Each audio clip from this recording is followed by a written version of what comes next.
The fluorescent lights buzzed overhead in the cramped break room of Morrison Tech Solutions, casting an unflattering glow on the assembled group of employees. Sarah Martinez sat alone at a corner table, methodically eating her sandwich while scrolling through her phone.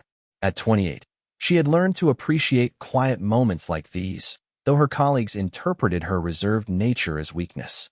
"Look at little Sarah, all by herself again," sneered Jake Williams, the company's self-proclaimed alpha male who worked in sales.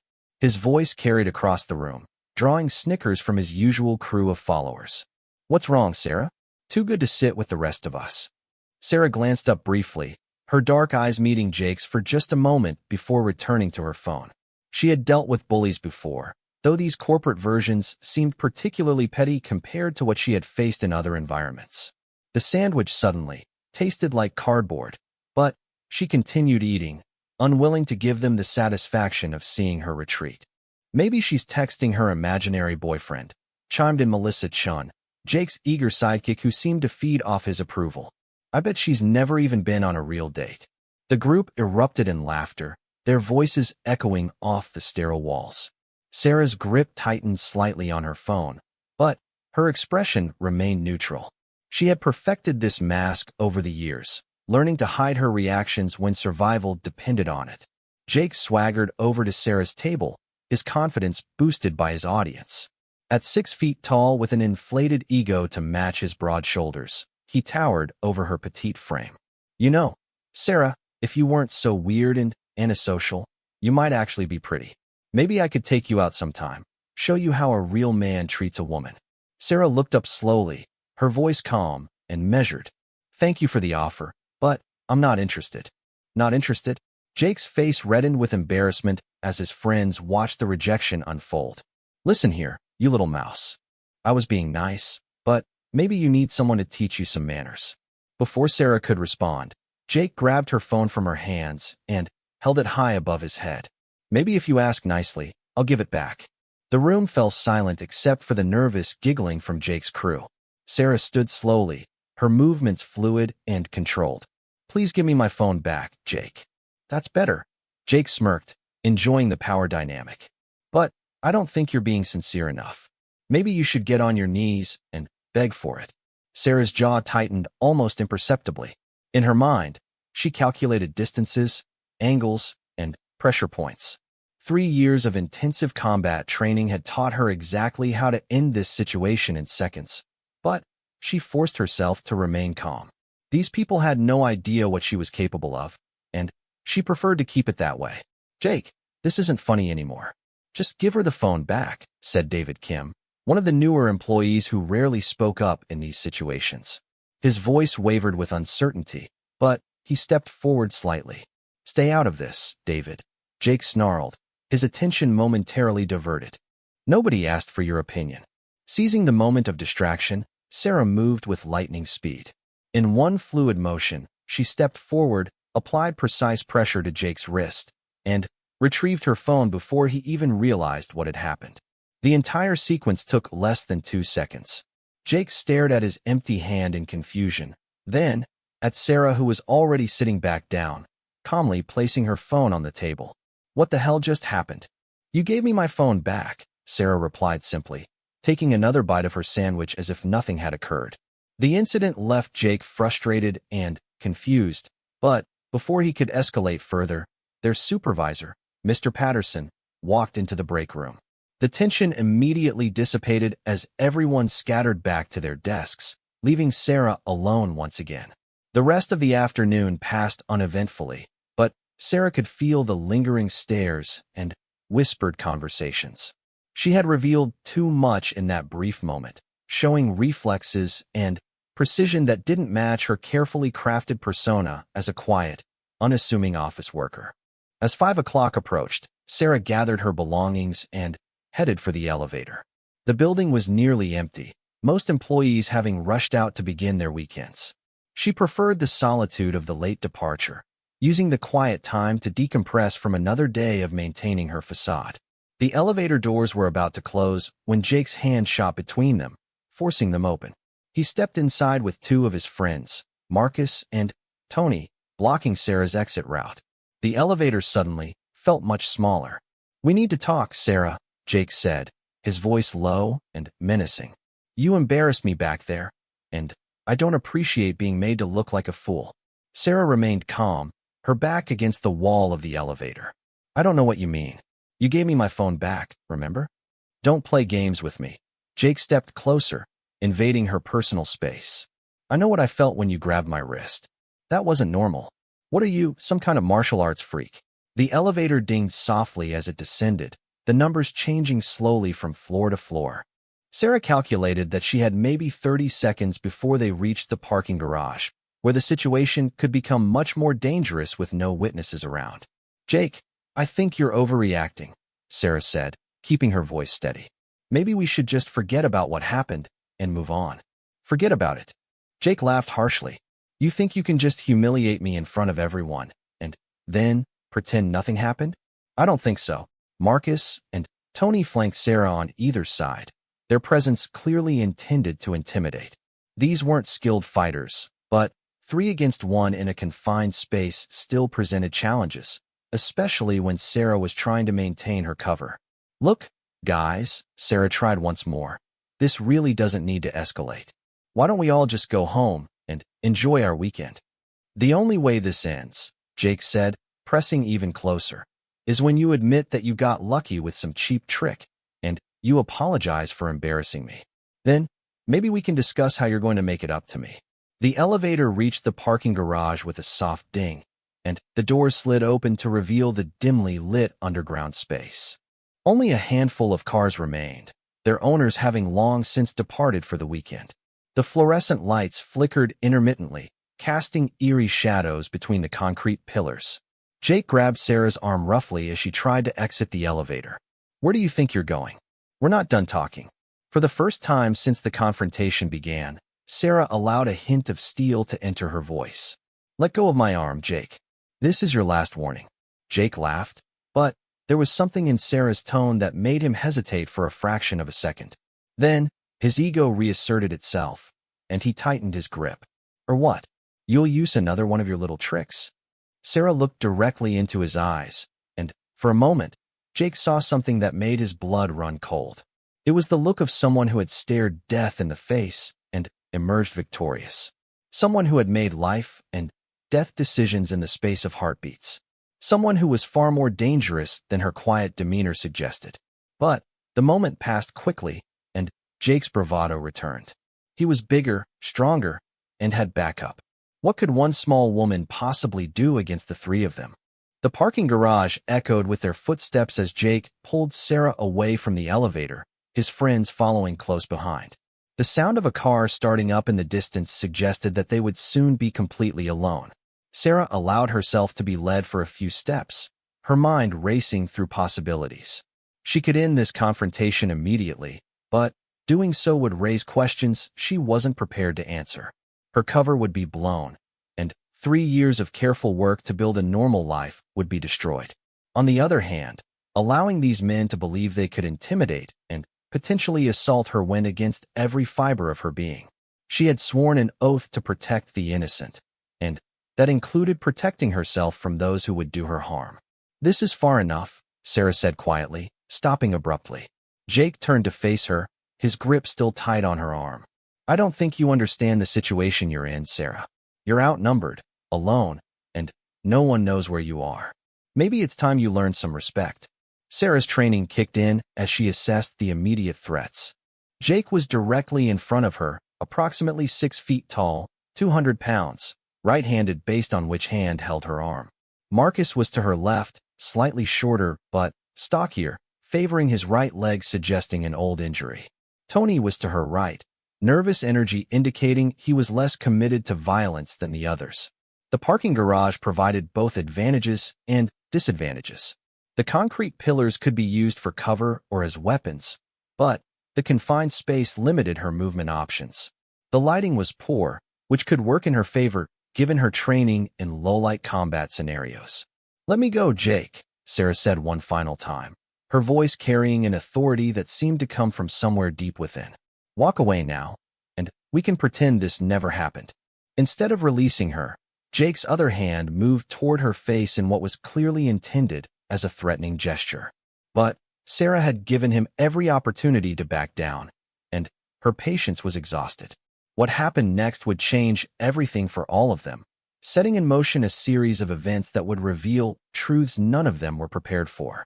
The quiet, unassuming office worker was about to show her true nature, and the consequences would ripple far beyond the confines of the dimly lit parking garage. The fluorescent light above them flickered one last time before dying completely, plunging their section of the garage into near darkness. In the shadows, Sarah Martinez began to transform from prey to predator, drawing upon skills that had been forged in the crucible of combat and tested in the world's most dangerous places. Jake and his friends were about to learn that appearances could be fatally deceiving, and that the quiet woman they had chosen to victimize was far more than she appeared to be. The revelation would change not only how they saw Sarah, but how they understood courage, strength, and the true meaning of service to one's country. As the darkness enveloped them, Sarah's breathing remained steady and controlled, her heartbeat calm despite the adrenaline beginning to flow through her system. She was in her element now, operating in the space between civilized society and the brutal realities she had once navigated as a matter of survival. The confrontation that was about to unfold would strip away all pretense and reveal the truth that Sarah had worked so hard to conceal. She was not the helpless victim these men believed her to be. She was a weapon, forged by the United States military and tempered by combat experience that would haunt lesser individuals for life. But that revelation lay ahead, waiting in the darkness of the parking garage where three bullies were about to face a reality they never could have imagined.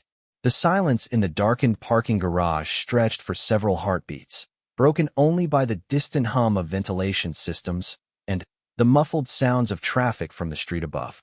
Jake's grip on Sarah's arm remained firm, but she could feel his confidence wavering as his eyes struggled to adjust to the sudden darkness.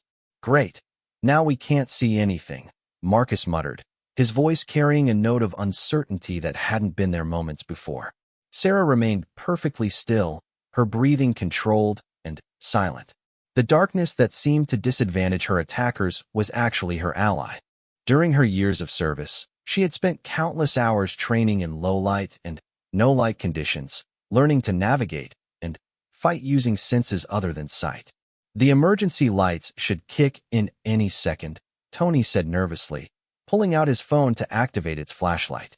The harsh LED beam cut through the darkness, creating stark shadows that danced across the concrete walls. Jake squinted in the sudden light, his confidence returning with his ability to see. "That's better. Now where were we?" His grip tightened on Sarah's arm as he pulled her closer. "I think you owe me an apology." Sarah allowed herself to be pulled forward, using the momentum to close the distance between them. To Jake and his friends, it appeared she was complying with his demand.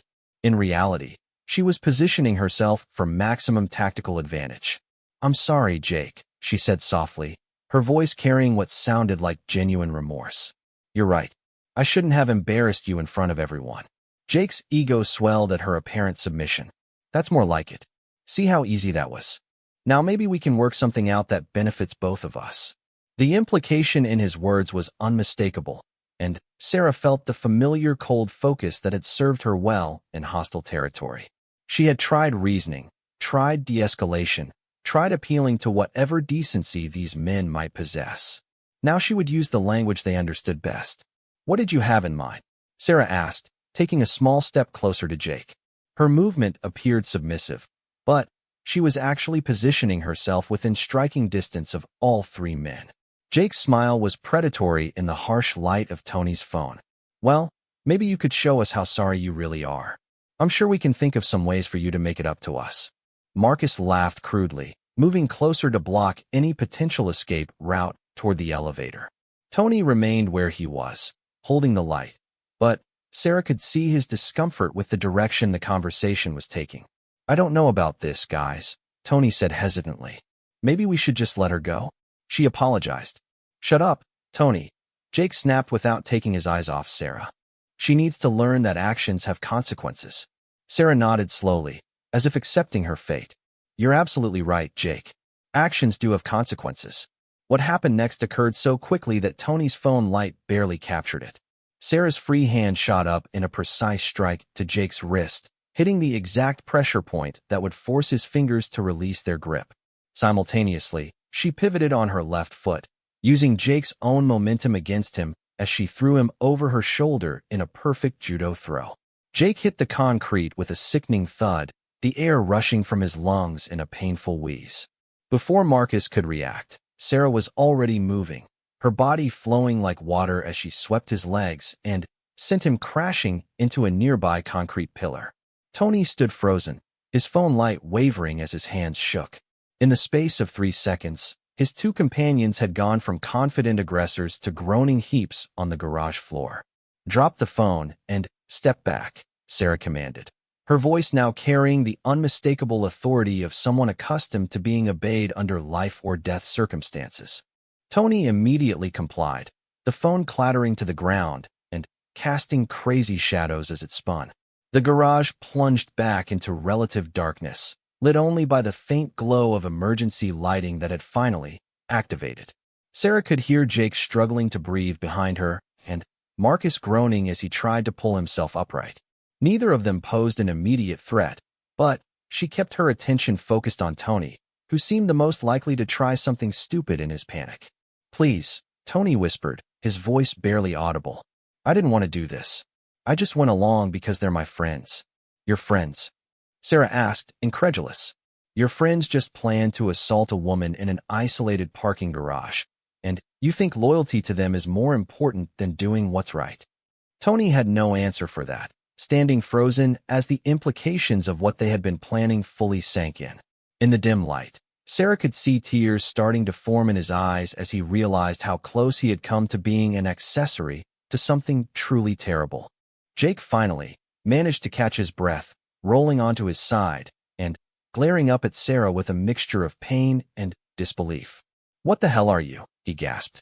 "I'm someone you should have left alone," Sarah replied simply, keeping her stance ready in case he tried to get up. Marcus had pulled himself into a sitting position against the pillar, holding his head in his hands. "I think I have a concussion," he mumbled. "You'll live," Sarah said without sympathy, "though you might want to reconsider your choice of friends and activities." Jake struggled to his feet, swaying slightly as he tried to process what had just happened to him. At 6 feet tall and 200 pounds, he had never been physically dominated by anyone, let alone a woman who barely came up to his shoulder. "This isn't over," he snarled, though his voice lacked its earlier conviction. "You think you can just attack us and get away with it?" Sarah almost laughed at the absurdity of his statement. "Attack you? Jake, I defended myself against 3 men who cornered me in an isolated area and made threats of sexual assault. Any security camera in this garage will show exactly what happened here." For the first time, Jake looked around nervously, suddenly, aware that their entire confrontation might have been recorded. In his arrogance, he hadn't considered that evidence of his actions might exist beyond the testimony of his friends. "Besides," Sarah continued, "I think you'll find that explaining how you got taken down by a little mouse might be more embarrassing than anything that happened in the break room." The truth of her words hit Jake like a physical blow. His carefully constructed image of masculine dominance would be shattered if word got out that he had been effortlessly defeated by the quiet woman he had chosen to victimize. "How?" Marcus asked from his position against the pillar. "How did you do that? That wasn't just luck or some self-defense class." Sarah considered how much to reveal. These men had learned a hard lesson about the consequences of their actions, but she still needed to maintain her cover. Too much truth would lead to questions she wasn't prepared to answer. "I spent some time overseas," she said carefully. "Learned a few things about taking care of myself." It wasn't technically a lie, but it barely scratched the surface of her true background. The few things she had learned included advanced hand-to-hand combat, weapons training, survival skills, and tactical operations that most people couldn't even imagine. Jake was still struggling to process his defeat. "Overseas where? What did you do?" "That's not really any of your business," Sarah replied. "What matters is that this ends here. You go your way, I'll go mine, and we pretend this never happened." "And if we don't agree to that?" Jake asked, though his tone suggested he already knew the answer. Sarah's smile was cold in the dim emergency lighting. Then, I'll be forced to file a complaint with HR about the hostile work environment you've created. I'll also need to report the attempted assault to the police.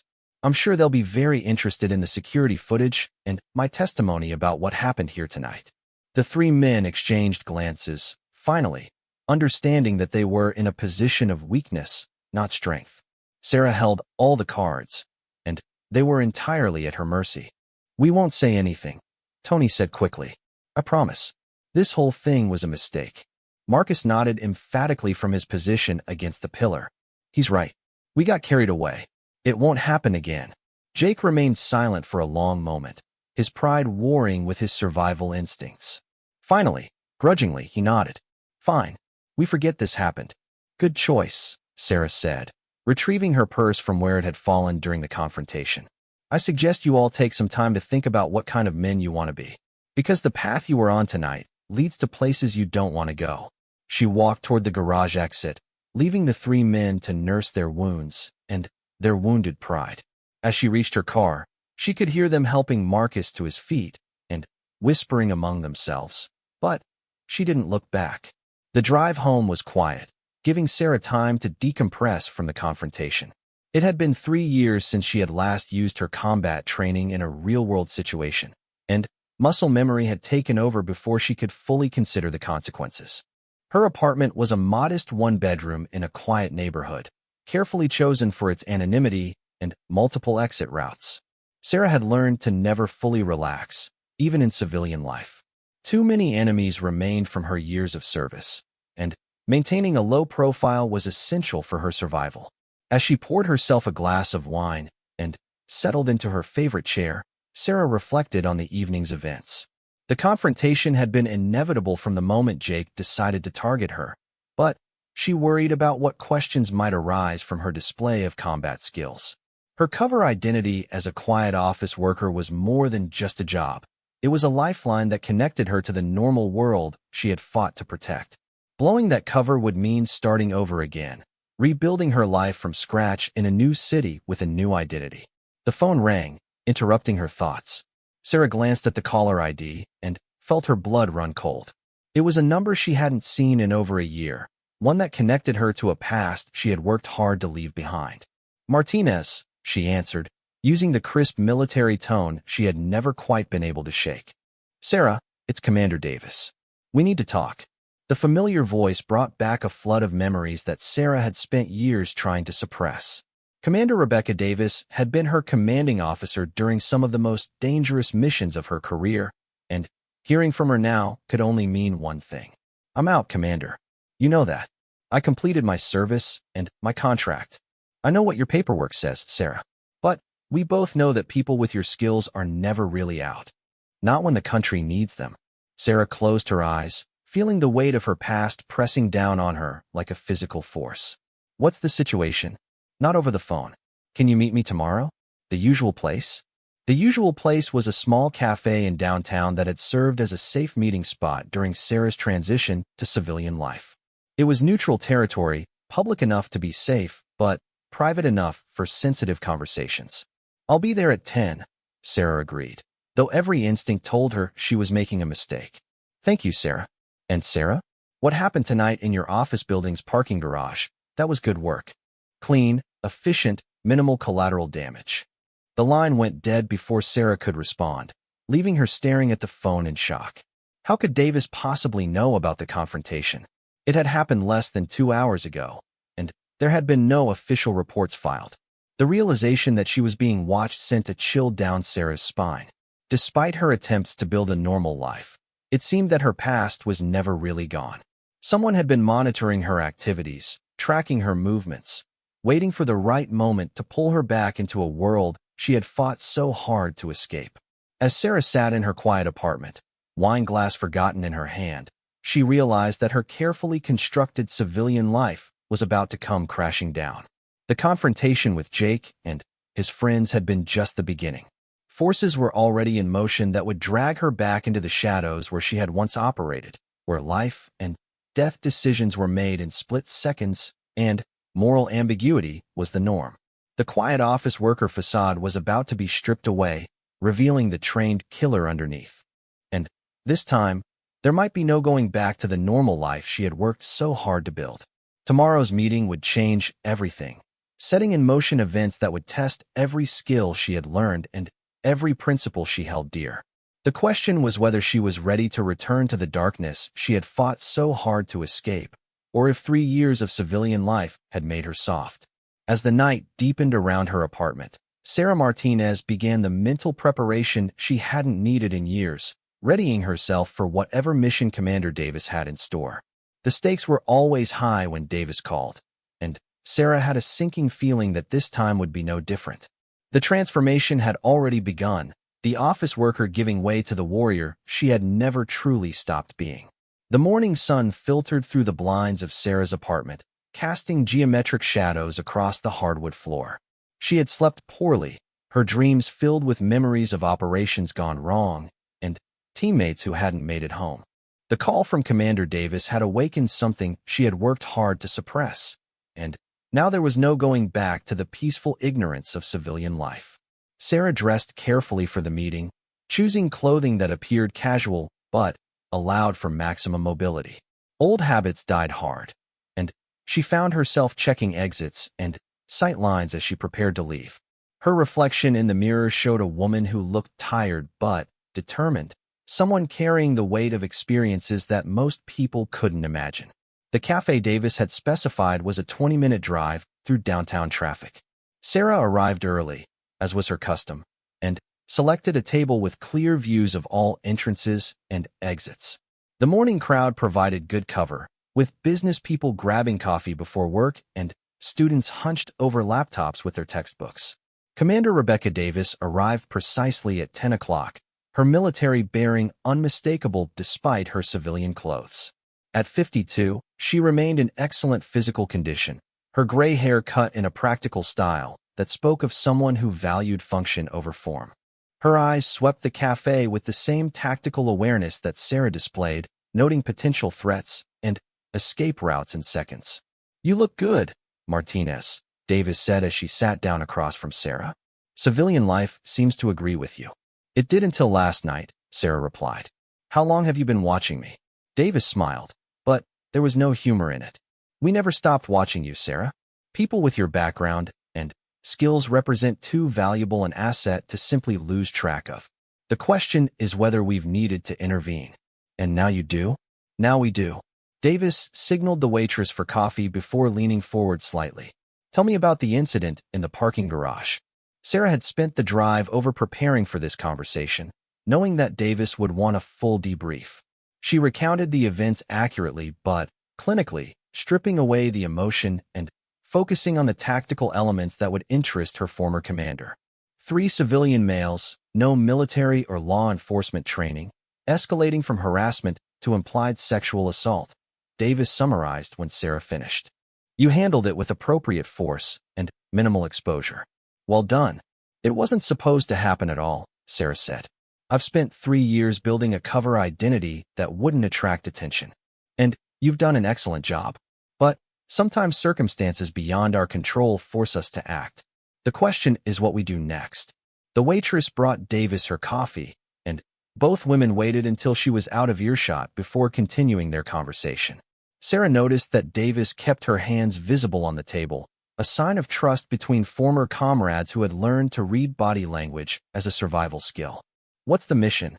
Sarah asked, knowing that Davis wouldn't have contacted her for a social reunion. Davis reached into her purse and withdrew a tablet, its screen protected by a privacy filter that would prevent anyone else from seeing the contents. The image she showed Sarah was of a man in his 40s with the kind of generic features that made him perfect for blending into crowds. "Viktor Petrov," Davis said quietly. "Former Russian intelligence, now freelance. He's been selling classified American technology to the highest bidders for the past 2 years." Sarah studied the photograph, committing the man's features to memory. "What kind of technology?" "Drone guidance systems, encrypted communication protocols, satellite imaging software. The kind of things that could give our enemies a significant tactical advantage." "Where's the FBI? CIA? This sounds like their jurisdiction." Davis took a sip of her coffee before responding. "Petrov is smart. He stayed offshore, conducting all his business through intermediaries and encrypted channels. Traditional law enforcement can't touch him, and the CIA can't operate domestically where most of his buyers are located. So you need someone who can work outside normal channels, Sarah said, understanding the implications immediately. We need someone with your specific skill set. Someone who can get close to Petrov and eliminate the threat he represents to national security. The words hung in the air between them, carrying the weight of everything Sarah had tried to leave behind. She had signed up to protect her country, but the methods required often existed in legal and moral gray areas that haunted her long after the missions were complete. I'm out, Commander. I did my time, completed my service. I just want to live a normal life. I understand that, Sarah. I really do. But there's something else you need to know. Davis swiped to a new image on the tablet, showing a familiar face that made Sarah's blood run cold. It was Lieutenant Michael Torres, her former teammate, and, briefly, something more than that. Mike is alive, Sarah whispered, her carefully maintained composure cracking for the first time. He survived the explosion in Kandahar, but barely. Spent 18 months in medical rehabilitation, and when he came back to duty, he wasn't the same. Something broke in him during those months of recovery. Sarah remembered the operation clearly. They had been tasked with eliminating a high-value target in Afghanistan when intelligence indicated an imminent terrorist attack. The mission had gone sideways when their extraction point was compromised, forcing them to fight their way out through hostile territory.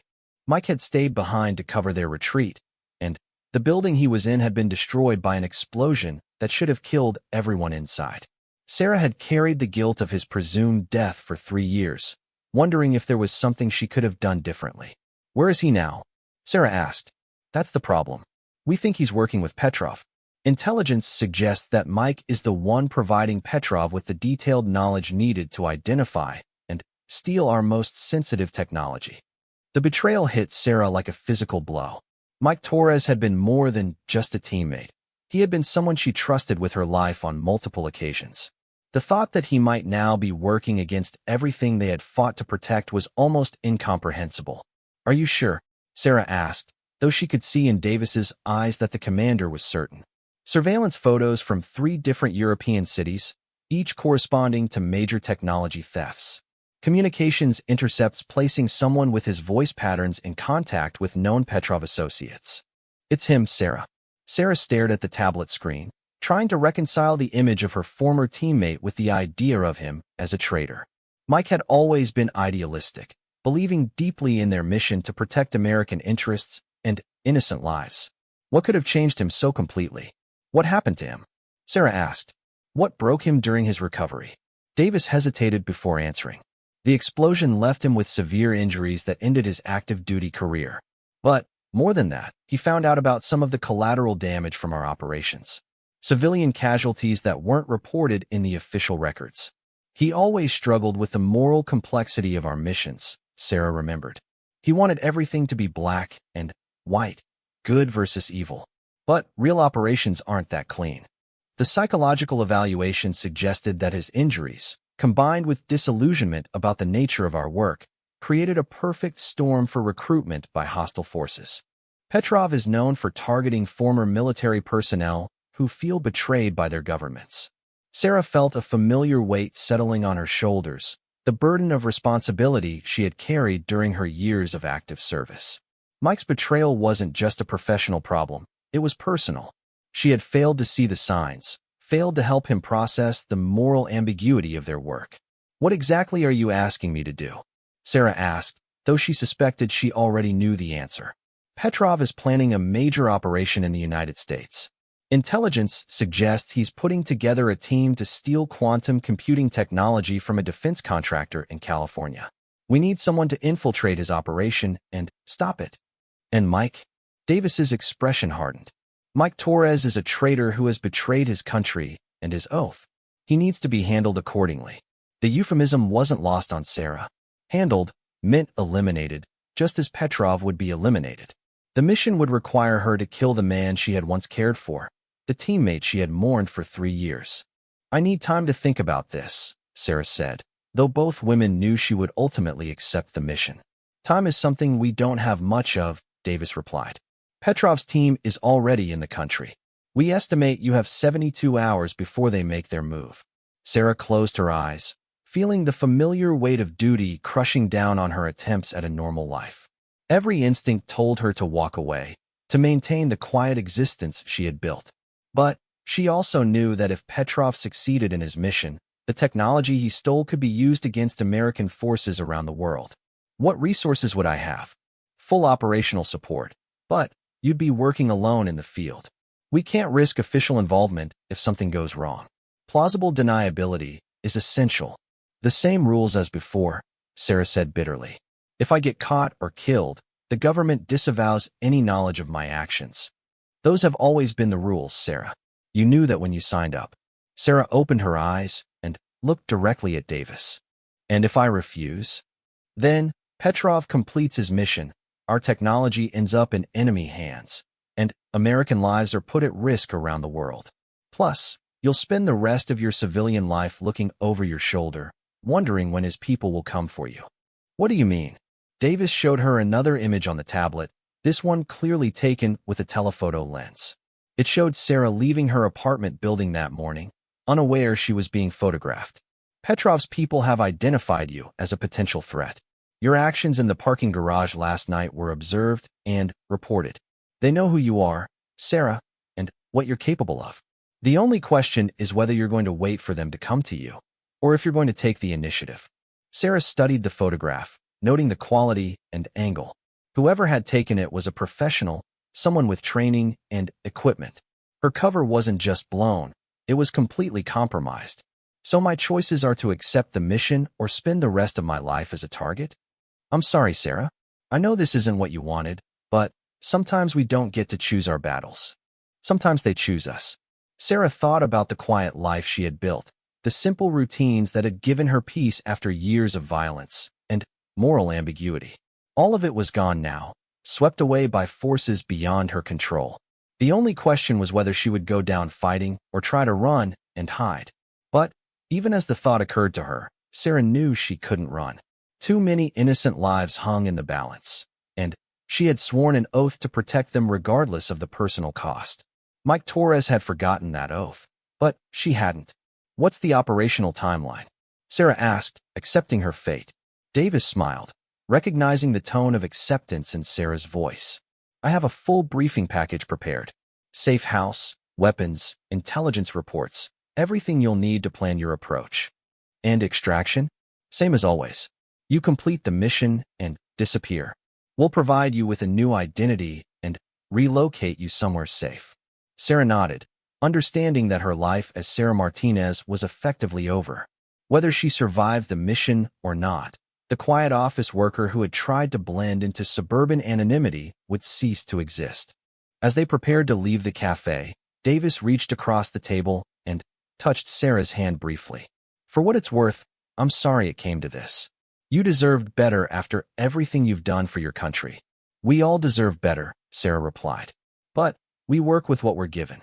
The two women left the cafe separately, Davis heading back to whatever official capacity allowed her to coordinate illegal operations, and Sarah driving toward a safe house where she would prepare for what might be her final mission.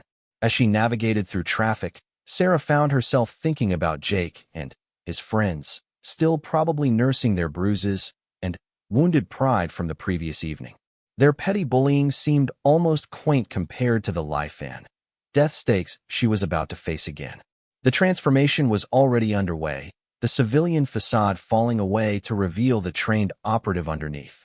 Sarah Martinez was becoming someone else, someone harder and more dangerous. Someone capable of killing a former lover if the mission demanded it. The safe house was located in an industrial area outside the city, its anonymous exterior hiding sophisticated security measures and equipment caches that would make most military units envious. As Sarah pulled into the empty parking lot, she felt the familiar mixture of anticipation and dread that always preceded dangerous operations. Inside, she would find everything she needed to become a weapon again: weapons, communications equipment, forged documents, and detailed intelligence on her targets. But first, she would need to confront the hardest part of any mission: deciding what kind of person she was willing to become in service to her country. The stakes had never been higher, and the personal cost had never been greater.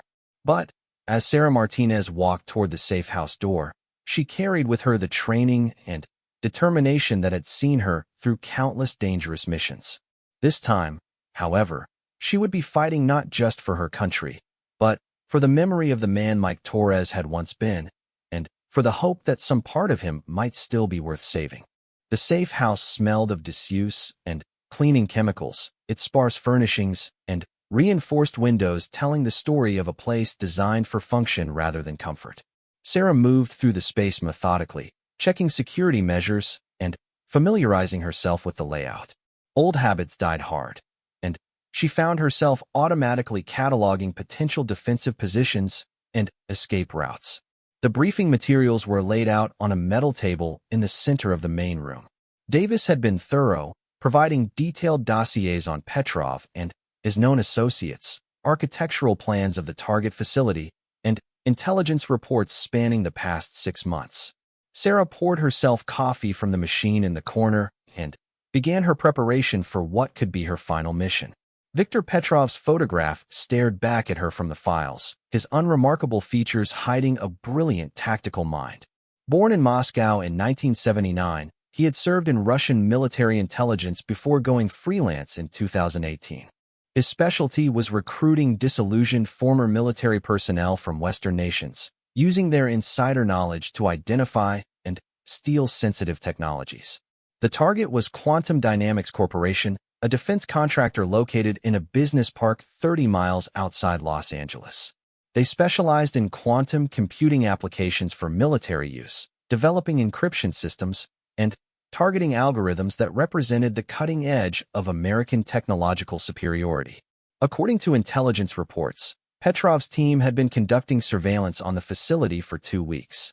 The theft was planned for the following evening, during a shift change that would provide a 12-minute window of reduced security coverage. Sarah studied the facility layout, noting the locations of security cameras, motion sensors, and armed guards. Breaking in would be challenging, but not impossible for someone with her training. The real problem would be identifying and stopping Petrov's team without triggering a massive security response that could compromise the mission. Her phone buzzed with an encrypted message from Davis. Additional intelligence. Torres confirmed on site. Proceed with extreme caution. The confirmation that Mike was indeed part of Petrov's operation hit Sarah harder than she had expected. Despite the evidence, part of her had hoped there might be some other explanation for his presence at the crime scenes. Now she would have to face the reality of confronting someone she had once trusted with her life. Sarah's preparation continued through the afternoon, her muscle memory guiding her through routines she hadn't performed in 3 years. She field stripped and cleaned weapons, tested communication equipment, and reviewed the tactical scenarios she might face during the operation. As evening approached, Sarah changed into dark clothing suitable for nighttime reconnaissance. Her reflection in the bathroom mirror showed someone who looked nothing like the quiet office worker who had been harassed in a break room just 24 hours earlier. This was the face of a predator, someone accustomed to hunting and being hunted in the shadows.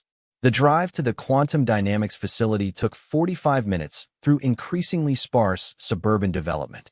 Sarah parked her vehicle in a shopping center 2 miles away and completed her approach on foot, using drainage ditches and service roads to avoid detection by the facility's external security cameras. The business park was quiet at this hour, most legitimate workers having departed for their evening routines. Security lighting created pools of harsh illumination separated by deep shadows that provided excellent concealment for someone with Sarah's training. Sarah established an observation post in a cluster of trees overlooking the target building, using night vision equipment to scan for signs of Petrov's team. The facility appeared normal, with security guards making their routine patrols and a handful of late-working employees visible through lighted windows. At 11:37, Sarah spotted movement near the facility's service entrance. 3 figures in dark clothing approached the building with the purposeful confidence of professionals. Even at this distance, she recognized Mike Torres's distinctive gait and posture. Seeing him alive and active was surreal after 3 years of believing him dead. He moved with the same fluid efficiency she remembered, his body language indicating complete confidence in the mission plan. Whatever psychological damage he had suffered, it hadn't affected his operational capabilities. The team moved like clockwork, bypassing exterior security with techniques that suggested extensive surveillance and planning. Sarah watched through her scope as they disappeared into the building, knowing she had perhaps 20 minutes before they completed their theft and vanished into the night. Sarah's approach to the building was swift and silent, using blind spots in the camera coverage that Petrov's team had undoubtedly identified during their reconnaissance. The service door they had used remained slightly ajar, held open by a small wedge that would allow for rapid escape. Inside, the facility was dimly lit by emergency lighting, creating an environment that favored Sarah's night vision training. She could hear faint sounds from deeper in the building, suggesting that Petrov's team was already at work on their primary objective. Sarah moved through the corridors with practiced stealth, her soft-soled shoes silent on the polished concrete floors. The layout matched the architectural plan she had studied, allowing her to navigate confidently toward the secure area where the quantum computing research was conducted. A security guard lay unconscious near the elevator bank, breathing but clearly incapacitated by some form of non-lethal takedown. Sarah checked his pulse and found it strong and steady, suggesting that Petrov's team preferred to avoid unnecessary casualties that might trigger intensive police investigations. The elevator shaft provided access to the secure floors, but Sarah chose instead to use the emergency stairwell. Her ascent was careful and controlled, pausing frequently to listen for sounds that might indicate the team's location. On the fourth floor, Sarah heard voices speaking in hushed Russian. She approached carefully, using reflective surfaces and shadow positioning to observe without being detected. Petrov himself was directing the operation, his team working efficiently to extract data from heavily secured computer terminals. Mike Torres stood guard near the laboratory entrance, his stance alert and professional. He carried a compact submachine gun with the casual familiarity of someone who had used such weapons extensively. Sarah felt a pang of loss for the idealistic young officer she had known, replaced by this harder version shaped by betrayal and disillusionment. Sarah had two options. She could wait for the team to complete their theft and attempt to stop them during their escape, or she could intervene immediately and risk a firefight in the confined laboratory space. Neither choice was ideal, but the longer she waited, the more likely it became that Petrov would escape with the stolen technology. She chose direct action, moving swiftly from her concealed position toward Mike's location. Her approach was silent and precise, using techniques developed for close-quarters combat in hostile territory. Mike had always been good, but Sarah had been better, and 3 years of civilian life didn't seem to have dulled her edge. The takedown was textbook perfect, a swift approach from his blind spot, pressure applied to the carotid arteries to induce unconsciousness without permanent damage, and a controlled descent to prevent noise that might alert the others. Mike was unconscious before he realized he was under attack. Sarah appropriated his weapon and communications equipment before moving toward the laboratory where Petrov and his remaining team members were working. The element of surprise was her greatest advantage, but it would only last for moments once the shooting started. Petrov, Sarah called out as she entered the laboratory, her weapon trained on the Russian operative. Step away from the terminal and put your hands where I can see them. The reaction was immediate and violent. Petrov's 2 remaining team members spun toward her, their own weapons coming up in smooth, practiced motions. Sarah had perhaps 2 seconds before the laboratory became a killing ground. She dove behind a bank of computers as automatic weapons fire erupted through the space where she had been standing. Sparks flew as bullets shattered monitors and perforated metal casings, filling the air with the acrid smell of damaged electronics. American intelligence. Petrov's voice called out in accented English. I should have expected this. You're too late, though. The download is nearly complete. Sarah could hear the high-pitched whine of cooling fans working overtime as the computers continued their data transfer despite the gunfire surrounding them. She had perhaps 3 minutes before Petrov would have everything he needed to disappear into the night. It's over, Petrov, Sarah shouted back, moving to a new position as bullets tracked her previous location. The facility is surrounded, and your extraction route is compromised. It was a bluff, but a believable one. Sarah was counting on Petrov's paranoia and natural caution to make him second-guess his mission parameters. I think not, Petrov replied. I think you are alone, operating without official sanction. Otherwise, you would have brought support. Sarah cursed silently. Petrov was smart enough to recognize the signs of a black operation, understanding that official channels would never risk exposure by conducting an unauthorized raid on American soil. The gunfire intensified as Petrov's team attempted to flush Sarah from her defensive position. She responded with precise, controlled bursts designed to suppress their movement while conserving ammunition.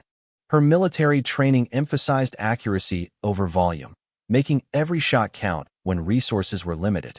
A sound behind her made Sarah spin around, expecting to find Mike Torres recovered from her takedown attempt. Instead, she found herself facing a security guard who had managed to reach the laboratory despite the chaos. "Police!" the guard shouted, his service weapon drawn but wavering as he tried to process the tactical situation. "Get down!" Sarah screamed, recognizing that the guard's presence had fatally compromised her position.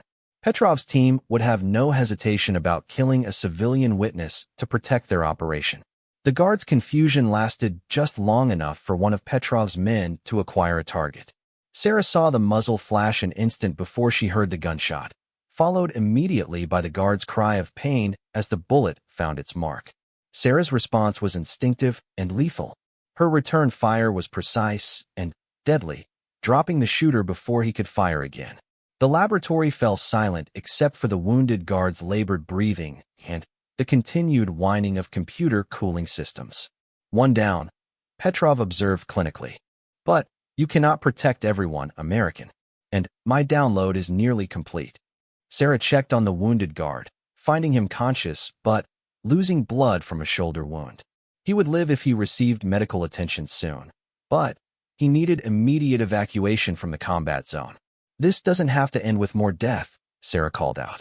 "You can still walk away from this." "I think not," Petrov replied. "Too much blood has been spilled already. Better to finish what we started."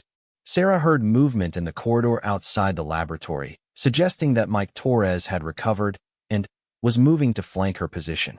She was now facing the classic tactical nightmare: multiple opponents in an unfamiliar environment with innocent civilians at risk. The computer terminal finally emitted a soft chime, indicating that the data transfer was complete. Sarah heard Petrov moving toward the exit, his mission accomplished despite the resistance he had encountered. "Torres," Petrov called out. "We're leaving. Cover our withdrawal." Sarah found herself facing a terrible choice. She could pursue Petrov and risk leaving the wounded guard to die, or she could tend to the civilians' injuries and allow the stolen technology to disappear into the night. The decision was made for her when Mike Torres appeared in the laboratory doorway, his weapon trained on her position. For a moment, their eyes met across the smoke-filled space, and Sarah saw a flicker of the man she had once known. "Hello, Sarah," Mike said quietly, his voice carrying years of pain and betrayal. "I heard you were dead." "I heard the same about you," Sarah replied, keeping her own weapon ready but not immediately threatening. "We were both wrong." "I suppose we were." Mike's finger was on the trigger, but he hadn't fired yet. "You shouldn't have come here, Sarah. This doesn't concern you anymore. American military technology being sold to our enemies? That concerns me very much. Like the American military concerned itself with civilian casualties in Kandahar? Like they concerned themselves with the truth about our operations?" Sarah could hear the bitterness in Mike's voice, the pain of someone who had believed deeply and been disappointed by the reality of their service. "Mike, whatever happened to you, whatever you learned, this isn't the answer. Betraying your country won't bring back the people we couldn't save. Won't it?" Mike's weapon never wavered. "Maybe if our enemies have the same advantages we do, the playing field becomes more level. Maybe fewer innocent people die when the technology gap isn't so extreme." "You know that's not how it works," Sarah said gently. "You're just changing which innocents die, not preventing their deaths." For a moment, Mike's resolve seemed to waver. Sarah saw the conflict playing out behind his eyes, the battle between the man he had been and the person he had become. Then, Petrov's voice echoed from the corridor. Torres, move, or we leave you behind. The moment was broken. Mike's expression hardened, and Sarah saw his finger tighten on the trigger. She had run out of time and options. What happened next occurred in the space between heartbeats. Sarah dove toward the wounded guard as Mike's weapon discharged, the bullet missing her by inches. Her return fire was precise and immediate, striking Mike's center mass and sending him crashing backward into the corridor wall. Sarah reached the guard and applied pressure to his wound as sirens began to wail in the distance. Someone had finally alerted the authorities, though they would arrive too late to prevent Petrov's escape. Mike Torres lay motionless in the corridor, his eyes staring sightlessly at the ceiling. Sarah had kept her promise to protect innocent lives, but the cost had been the life of someone she had once cared for deeply. As police and paramedics flooded the building, Sarah melted away into the shadows, using emergency exits and service corridors to avoid detection. Her mission was complete, but at a price that would haunt her for years to come. 3 days later, Sarah Martinez sat in her old apartment, packing the few possessions that had any real meaning to her. The news reports described the incident at Quantum Dynamics as a terrorist attack that had been thwarted by heroic security personnel. No mention was made of the classified technology that had been stolen or the foreign operative who had escaped with it. Commander Davis had provided her with new identity documents and a relocation package that would allow her to disappear completely. Sarah Martinez would cease to exist, replaced by someone with no history and no connections to the world she was leaving behind. Jake Williams and his friends at the office would probably assume she had simply quit without notice, another quirky coworker who had disappeared from their lives without explanation. They would never know that their bullying had triggered a chain of events that led to international espionage and the death of an American traitor. As Sarah locked the door of her apartment for the final time, she reflected on the strange journey that had brought her to this point. A confrontation in a parking garage had revealed her true nature to enemies she didn't know she had, forcing her back into a world of shadows and moral ambiguity. The quiet life she had tried to build was gone forever, but perhaps that had always been inevitable. People like her didn't get happy endings, didn't get to retire quietly to suburban anonymity. They served until they died or until their country no longer needed them. And even then, the past had a way of reaching out to reclaim them. Sarah Martinez disappeared that night, dissolving into the darkness like so many others who had served their country in ways that would never be acknowledged or remembered. But somewhere in the shadows, a new identity was taking shape, ready to answer the call when duty demanded it. The transformation was complete. The office worker was gone, replaced by something harder and more necessary. Something the world needed, even if it could never acknowledge her existence. In the end, that was enough. It had to be.